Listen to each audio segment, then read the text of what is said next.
ಒಂದು ಊರ ಹಬ್ಬನ ನಡ್ಕೊಂಡು ಬರ್ತಾ ಇದೆ. ಇಂಥ ಊರ ಹಬ್ಬಗಳು ನನ್ನ ಪ್ರಕಾರ ಈ ಕ್ಷೇತ್ರದ ಮಾಧ್ಯಮ ವಿಷಯದಲ್ಲಿ, ಮಾಧ್ಯಮ ವಿಭಾಗದಲ್ಲಿ ಭಾಳ ಪ್ರಚಲಿತ ಇರುವಂತಹ ರಿಯಲ್ ಟಿ ವಿ, ನಿಜವಾಗ್ಲೂ ರಿಯಲ್ ಟಿ ವಿ, ಸ್ಪಂದನೆ ಮಾಡ್ತಾ ಇರುವಂಥ ಟಿ ವಿ ಜನರಿಗೆ ಸುರೇಶ್ ಅವರಿದ್ದಾರೆ. ಅವ್ರು ಹೇಳಿದಾಗೆ ಇವತ್ತಿನ ಕಾಲಘಟ್ಟದಲ್ಲಿ ನಾವು ಹಳೆಯ ನಮ್ಮ ಹಿರಿಯರು,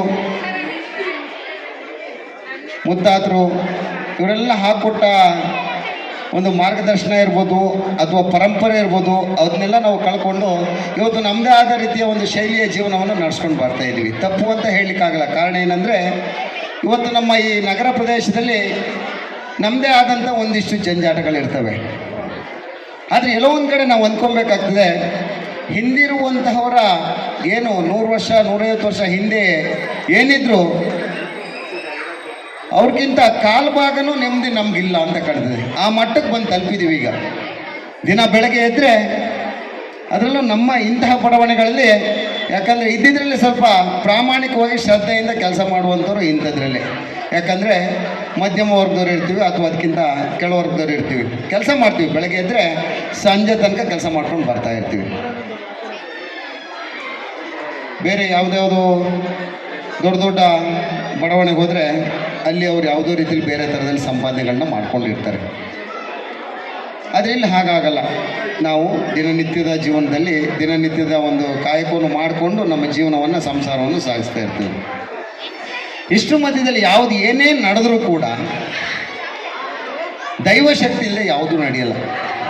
ಇವತ್ತು ಒಂದು ಮರ ಹುಟ್ಟಿ ಚಿಕ್ಕದೊಂದು ಬೀಜ ಅದು ಎಷ್ಟೋ ಒಂದು 100 ಅಡಿ ಮೇಲೆ ಹೋಗ್ಬಿಟ್ಟು ಅದರದ ಹರೆಗಳೆಲ್ಲ ಆ ಪರಿಸರಕ್ಕೆ ಚಾಚಿಕೊಂಡು ಅದು ಲಕ್ಷಾಂತರ ಬೀಜವನ್ನು ಮತ್ತೆ ಅದರ ಸಂತತಿನೂ ಮುಂದುವರಿಸ್ಕೊಂಡು ಜನರಿಗೂ ನೆರಳು ಕೊಡ್ತದಂದರೆ ಆ ಶಕ್ತಿ ಈ ಒಂದು ದೈವ ಸೃಷ್ಟಿಯಿಂದ ಮಾತ್ರ ಸಾಧ್ಯ. ಇವತ್ತಿಲ್ಲಿ ಇವರು ಪ್ರಾಮಾಣಿಕತೆಯಿಂದ ಒಂದು ಧಾರ್ಮಿಕ ಕಾರ್ಯಕ್ರಮವನ್ನು ಮಾಡ್ಕೊಂಡು ಬರ್ತಾ ಇದ್ದಾರೆ ಅಂತ ಹೇಳೋದಕ್ಕೆ ಕಾರಣ ಇಷ್ಟೇ. ಇವತ್ತು ಈ ಒಂದು ತಂಪಾದ ಸಮಯದಲ್ಲಿ ಆ ತಾಯಿ ಅಣ್ಣಮ್ಮ ದೇವಿಯ ದರ್ಶನ ನೀವೆಲ್ಲ ಮಾಡ್ಕೊಂಡು ಬಂದು ತಂಪಾಗಿ ಕೂತ್ಕೊಂಡಿದ್ದೀವಿ. ಅದು ಇವತ್ತೊಂದು 2 ಗಂಟೆ ಹೊತ್ತು ಮಳೆ ಸುರಿದಿದ್ರೆ ಇಲ್ಲೆಲ್ಲ ಅಲ್ಲೋಲ ಕಲ್ಲೋಲ ಆಗ್ತೈತೆ. ಆ ತಾಯಿಗೂ ಗೊತ್ತು, ನನ್ನ ಎಲ್ಲಿ ಆರಾಧಿಸ್ತಾರೆ, ಪೂಜೆ ಮಾಡ್ತಾರೆ, ಅಲ್ಲಿ ಎಲ್ಲರಿಗೂ ಒಂದಿಷ್ಟು ಆತ್ಮತೃಪ್ತಿ ಆಗಬೇಕು ಅಂತೇಳಿ. ಇವತ್ತಿಲ್ಲಿ ತುಂಬ ಜನ ಪೋಷಕರು ಮಕ್ಕಳನ್ನ ಕರ್ಕೊಂಡ್ಬಂದಿದ್ದೀರಾ. ಚಿಕ್ಕ ಚಿಕ್ಕ ಮಕ್ಕಳಿದ್ದಾರೆ, ಅವ್ರಿಗೇನೋ ಒಂಥರ ಈ ಒಂದು ಲೈಟನ್ನು ನೋಡ್ತಾ ಇರ್ಬೋದು, ಅಥವಾ ಒಂದು ಆರ್ಕೆಸ್ಟ್ರಾ, ತುಂಬ ಚೆನ್ನಾಗಿ ಆರ್ಕೆಸ್ಟ್ರಾಗಳು, ರಸಮಂಜರಿ ಎಂಥ ಒಂದು ನಾವು ಬಂದಾದ ನಂತರ ಒಂದು ಹಾಡನ್ನು ಕೇಳಿದ್ವಿ, ಎಷ್ಟು ಅರ್ಥಪೂರ್ಣವಾಗಿದೆ. ನಾವು 3 ದಿವಸ ಬಾಳ್ತೀವಿ ಈ ಮನುಷ್ಯ, ಅದರಲ್ಲಿ ಚೆನ್ನಾಗಿರು ಅಂತ ಹೇಳ್ತಾರೆ. ಎಲ್ಲ ಸರಿ. ಆ ಹಾಡು ಬರುವಾಗ ನಮ್ಮ ಮನಸ್ಸಲ್ಲಿ ಅನ್ನಿಸ್ತದೆ, ಅಥವಾ ಯಾವುದೋ ಒಂದು ದೊಡ್ಡ ಕಾರ್ಯಕ್ರಮ ಈ ಭಾಷೆ ಬಗ್ಗೆ ನಡೆದಾಗ ನಮ್ಮ ಮನಸ್ಸಲ್ಲಿ ಅನ್ನಿಸ್ತದೆ, ನಮ್ಮ ಹೃದಯದಲ್ಲಿ ತಟ್ತದೆ. ಅಥವಾ ಯಾವುದೋ ಒಂದು ದೊಡ್ಡ ಹಾಸ್ಪಿಟ್ಲು ಒಳಗಡೆ ಹೋದವಾಗ ನಮ್ಗೆ ಅನ್ನಿಸ್ತದೆ, ಅಲ್ಲಿ ನಿಮಾನ್ಸು, ಕಿದ್ವಾಯಿಗಳು ಇಂಥ ಹಾಸ್ಪಿಟ್ಲ್ ಹೋದಾಗ ಏನಪ್ಪ ಜೀವನ, ಇರೋಷ್ಟು ದಿವಸ ನಾವು ಚೆನ್ನಾಗಿರ್ಬೇಕು ಅಂತ. ಅಥವಾ ಯಾವುದೋ ಒಂದು ಸ್ಮಶಾನದೊಳಗೆ ಹೋದಾಗ ನಮ್ಗೆ ಮನಸ್ಸು ಅನ್ನಿಸ್ತದೆ, ಆ ಕಾಂಪೌಂಡ್ ಒಳಗಡೆ ಹೋದವಾಗ ನಮ್ಮ ಜೀವನ ಎಂಥದಪ್ಪ ಅಂತಬಿಟ್ಟು. ಆದರೆ ಹೊರಗಡೆ ಬಂದವಾಗ ಈ ಲೌಕಿಕ ಪ್ರಪಂಚದಲ್ಲಿ ಮತ್ತೆ ನಾವು ಎಲ್ಲ ರೀತಿಯ ಜೀವನವನ್ನು ನಡೆಸ್ಕೊಂಡೇ ಬರ್ತೀವಿ. ಅದು ಸೃಷ್ಟಿಯ ನಿಯಮನ ಅನ್ಕೊಂತೀವಿ. ಅದು ಹೇಗೆ ಇರಲಿ, ನಮ್ಮ ಭಾಷೆ, ನಮ್ಮ ನೆಲ, ನಮ್ಮ ಜಲ, ನಮ್ಮ ಧಾರ್ಮಿಕ ಪರಂಪರೆ, ನಮ್ಮ ಸನಾತನ ಧರ್ಮ, ಇವೆಲ್ಲ ನಾವು ಯಾವತ್ತೂ ಬಿಟ್ಕೊಡ್ಬಾರ್ದು. ಯಾಕಂದರೆ ಇವತ್ತೇನಾದರೂ ಈ ಪ್ರಪಂಚದಲ್ಲಿ ಒಂದು ಹಿಂದೂ ಧರ್ಮ ಅಂತ ಇದೆ ಅಂದರೆ ಅದು ಭಾರತ ದೇಶದಲ್ಲಿ ಮಾತ್ರ. ನಮ್ಮಲ್ಲಿ ಭಾಳಷ್ಟು ಜನ ಸಾಹಿತಿಗಳು, ಕವಿಗಳು, ದಾರ್ಶನಿಕರುಗಳು ತಮ್ಮ ಜೀವನದ ಅವ್ರು ಎಷ್ಟು ವರ್ಷ ಬದುಕಿರ್ತಾರೆ ಅಷ್ಟು ವರ್ಷವೂ ಅವರು ಈ ಒಂದು ಸೇವೆಗೆ, ಈ ಒಂದು ಸಮಾಜಕ್ಕೆ, ಸಂಸ್ಕೃತಿಗೆ ತಮ್ಮ ಜೀವನವನ್ನೇ ಮುಡುಪಾಗಿಟ್ಟಿರ್ತಾರೆ. ಅಂಥ ಒಂದು ಜನ ಹುಟ್ಟಿರುವಂಥ ದೇಶ ಇದು. ಯಾಕಂದರೆ ನಾವು ಬ್ರಿಟಿಷರ ಗುಲಾಮರಾಗಿದ್ದಂಥ ಕಾಲದಲ್ಲಿ ನಾವು ಯಾವುದಕ್ಕೂ ನಮಗೊಂದು ಹಕ್ಕಿಲ್ಲದೆ, ಒಂದು ಸ್ವಾತಂತ್ರ್ಯ ಇಲ್ಲದೆ ಬದುಕಿರುವಂಥ ಕಾಲದಲ್ಲಿ ಈ ಸ್ವಾತಂತ್ರ್ಯಕ್ಕೋಸ್ಕರ ಎಷ್ಟು ಜನ, ಮಹಾತ್ಮ ಗಾಂಧೀಜಿ ಇರ್ಬೋದು, ಸುಭಾಷ್ ಚಂದ್ರ ಬೋಸ್ ಇರ್ಬೋದು, ಭಗತ್ ಸಿಂಗ್ ಇರ್ಬೋದು, ಎಂತೆಂಥ ಮಹನೀಯರು ಸಾವರ್ಕರ್ 11 ವರ್ಷ ಜೈಲಲ್ಲಿ ಇಟ್ಟಿರ್ತಾರೆ, ಒಂದೇ ರೂಮ್ನಲ್ಲಿ ಕೂಡ ಹಾಕಿಟ್ಟಿರ್ತಾರೆ. ಎಂತ ನಾವು ಒಂದು ದಿನ ಇರಲಿಕ್ಕಾಗಲ್ಲ ಅಂಥ ಒಂದು ವ್ಯವಸ್ಥೆನ ಈ ಒಂದು ಭಾರತ ದೇಶಕ್ಕೆ ಸ್ವತಂತ್ರ ತಂದುಕೊಡಲಿ ಅಂಥ ಒಂದು ಮಹನೀಯರು ಮಹಾತ್ಮೀಯರು ಪಣ ತೊಟ್ಟು ತಮ್ಮ ಜೀವನವನ್ನು ಸಮರ್ಪಣೆ ಮಾಡಿದಂಥ ದೇಶ. ಇವತ್ತು ಅವರಷ್ಟೆಲ್ಲ ಮಾಡಿದಾಗ ಕೊನೆಯ ಪಕ್ಷ ನಮ್ಮನ್ನೆಲ್ಲ ಉಳಿಸ್ಕೊಂಡು, ನಮ್ಮ ಧರ್ಮ ಉಳಿಸ್ಕೊಂಡು, ನಮ್ಮ ಸಂಸ್ಕೃತಿ ಉಳಿಸ್ಕೊಳ್ಳುವಂಥ ಕೆಲಸಗಳು ನಾವು ಮಾಡಲಿಲ್ಲ ಅಂದರೆ ತುಂಬ ಕಷ್ಟ ಆಗ್ತಿದೆ.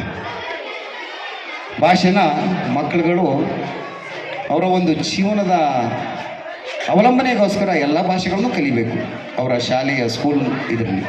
ಆದರೆ ಮನೆಯಲ್ಲಿ ನಾವು ಕನ್ನಡದ ಮಾತನ್ನೇ ನಾವು ಎಲ್ಲಿಂದಾದರೂ ಬಂದಿರೋಣ, ಯಾವ ಮೂಲೆಯಿಂದಾದರೂ ಬಂದಿರೋಣ, ಆದರೆ ಕನ್ನಡನೇ ನಮ್ಮ ಮಾತೃಭಾಷೆ ಆಗಿರಬೇಕು, ತಾಯಿ ಭಾಷೆ ಆಗಿರಬೇಕು. ನೋಡಿ, ಕುವೆಂಪು ಪ್ರಕಾಶನ ಇವತ್ತು ವೇದಿಕೆಯಲ್ಲಿದ್ದಾರೆ. ಎಂಥ ಅಭಿಮಾನ! ಎಲ್ಲ ರಾಘವೇಂದ್ರ ಶೆಟ್ಟಿ ಅಂತ ಇಟ್ಕೊಂಡಿರ್ತಾನೆ, ಇನ್ನೊಬ್ಬರ ಲೋಕೇಶ್ ಗೌಡ ಅಂತ ಇಟ್ಕೊಂಡಿರ್ತಾರೆ, ಆದರೆ ಅವ್ರು ಆ ಹೆಸರು ಇಟ್ಕೊಂಡಿಲ್ಲ. ಅದು ನನಗೆ ಅಭಿಮಾನ. ಕುವೆಂಪು ಅಂತ ಒಬ್ಬ ರಾಷ್ಟ್ರಕವಿ ಹೆಸರು ಇಟ್ಕೊಂಡು ನಮ್ಮ ಪ್ರಕಾಶನ ಈ ಒಂದು ಕನ್ನಡದ ಕೆಲಸಗಳನ್ನ ಮಾಡ್ಕೊಂಡ್ಬರ್ತಾರೆ. ಅದಿರಬೇಕು ಅಭಿಮಾನ. ನಾನು ಒಂದು 10 ವರ್ಷ ಕನ್ನಡ ಸಾಹಿತ್ಯ ಪರಿಷತ್ನಲ್ಲಿ ಅಧ್ಯಕ್ಷನಾಗಿ ಕೆಲಸ ಮಾಡಿದ್ದೀನಿ. ನಾನು ಹೇಳೋದಿಷ್ಟೇ, ನಮ್ಮ ಮಕ್ಕಳಿಗೆ ನಾವುಗಳೀಗ ಅವರು ಹಣೆ ಬರದಲ್ಲಿ ಅವ್ರು ಹುಟ್ಟುವಾಗಲೇ ಬ್ರಹ್ಮ ಬರೆದಿಟ್ಟಿರ್ತಾನೆ. ಇವತ್ತೇನಾದರೆ ನಮ್ಮ ದೇಶದಲ್ಲಿ ಒಂದು ದೊಡ್ಡ ಹುದ್ದೆಯಲ್ಲಿದ್ದಾರೆ ಅಂದರೆ ಅವ್ರು ಯಾವುದಾದ್ರೂ ಸರ್ಕಾರಿ ಶಾಲೆಯಲ್ಲಿ ಓದಿ ಬಂದಂಥ ಒಬ್ಬ ವಿದ್ಯಾರ್ಥಿ ಆಗಿರ್ತಾರೆ. ಇದು ನಾವು ಮರಿಬಾರ್ದು. ನಾವು ಯಾವುದೋ ದುಡ್ಡಿದೆ ಅಂತ ಯಾವುದೋ ಶಾಲೆಗೆ ಸೇರಿಸಿ ಅಲ್ಲೇನೋ ಓದಿಸಿ ಅಲ್ಲೇನೋ ಆಗ್ತಾನೆ ಅನ್ನೋದು ಅದು ಹೇಳಲಿಕ್ಕೆ ಬರಲ್ಲ. ಆ ಮಕ್ಕಳು ಹಣೆ ಬರ ಚೆನ್ನಾಗಿದ್ದರೆ ಅವನು ಕನ್ನಡ ಮಾಧ್ಯಮದಲ್ಲೇ ಓದ್ಬಿಟ್ಟು ಸರ್ಕಾರಿ ಶಾಲೆಯಲ್ಲೇ ಓದ್ಬಿಟ್ಟು ನಾಳೆ ಈ ದೇಶವನ್ನು ಆಳುವಂಥ ಪ್ರಧಾನಮಂತ್ರಿನೂ ಆಗ್ಬೋದು, ಅದು ಒಬ್ಬರು IAS ಆಫೀಸರು ಆಗ್ಬೋದು. ಇಲ್ಲೂ ನಾನು ಗೋಪಾಲನ ನೆನೆಸ್ಕೊತೀನಿ. ಕಾರಣ ಏನಂದರೆ ನಮ್ಮ MLA ಅವ್ರು ಯಾವುದಕ್ಕೂ ಕಮ್ಮಿ ಇಲ್ಲ. ಇಲ್ಲಿ ಏನು ಬೇಕು, ಆರೋಗ್ಯ ಮತ್ತು ವಿದ್ಯಾಭ್ಯಾಸಕ್ಕೆ ತಕ್ಕದಾದಂಥ ಶಾಲೆಯನ್ನು ನಿರ್ಮಾಣ ಮಾಡಿ ಎಲ್ಲ ಜನರಿಗೂ ಸವಲತ್ತನ್ನು ಕೊಡ್ತಾ ಇದ್ದಾರೆ. ವಿದ್ಯಾ ಮತ್ತು ಆರೋಗ್ಯ ಕ್ಷೇತ್ರದಲ್ಲಿ ಹೆಚ್ಚಿನ ಮಹತ್ವತೆ ನಮ್ಮ ಗೋಪಾಲನವ್ರು ಕೊಡ್ತಾ ಇದ್ದಾರೆ. ಇಂಥ ವ್ಯಕ್ತಿನೂ ನಾವು ಶಾಸಕರಾಗಿ ಪಡೆದಿದ್ದಕ್ಕೆ ತುಂಬ ಖುಷಿ ಅನ್ನಿಸ್ತಿದೆ. ನಾನು ಹೇಳೋದಷ್ಟೇ, ಇವತ್ತು ದೇಶ ಭಾಳಷ್ಟು ಬದಲಾವಣೆಗೆ ಹೋಗಿದೆ. ಸರ್ಕಾರಗಳು ಯಾವುದ್ಯಾವುದೋ ರೀತಿಯ ಕೆಲಸಗಳನ್ನ ಮಾಡ್ತಾ ಇದ್ದಾರೆ. ನಿನ್ನೆ ಯಾವುದೋ ನೋಡ್ತಾ ಇದ್ದೆ, ಬೀದಿ ನಾಯಿಗಳಿಗೆ ಬಿರಿಯಾನಿ ಕೊಡ್ತಾರಂತೆ.